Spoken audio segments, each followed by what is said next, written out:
We as the continent, we have got a lot to offer.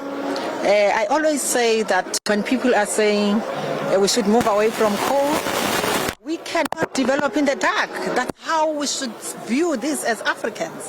And we should be able to say, as this gathering, we're able to take bold steps in terms of policies that will protect our people in Africa and ensure that as Africa, we cannot develop in the dark. We will still mine coal because coal for all of us as the continent is a strategic and a critical mineral. That's really quite interesting because we see that it appears that the West and Africa are on two different paths when it comes to energy resources. They're moving into green energy, conversations around carbon, and we still have these resources that are in the ground that we need to make use of for our own development. When you hear that there's going to be a Russia-Africa summit, a US-Africa summit, what does that put you in mind of?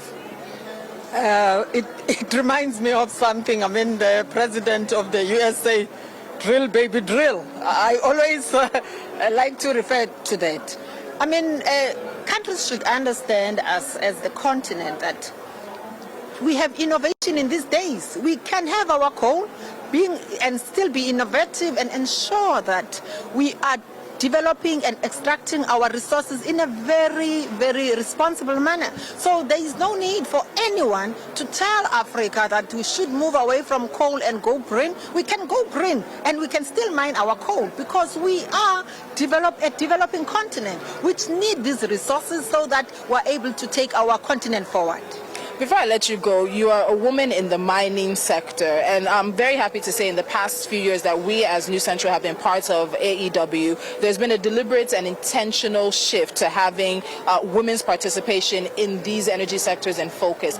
As a woman in the mining sector, what are you expecting? Why do you think it's important for African women to participate in resource governance across the continent? Of course, this is a very critical question. Women participation in these industries matters for multiple reasons. We as women, if people have not noticed us, if we are not in those boardrooms, many things lack there.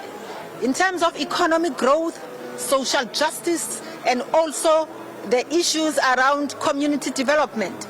Women participate in those decisions. You know, this gender stereotype where people think that women can't do other things. Women are capable of doing almost everything. In fact, as women, I call up to all the women. We should take up space and ensure that we challenge the stereotypes. We are capable of offering all these things that are needed by society, and we've got this, if I may say,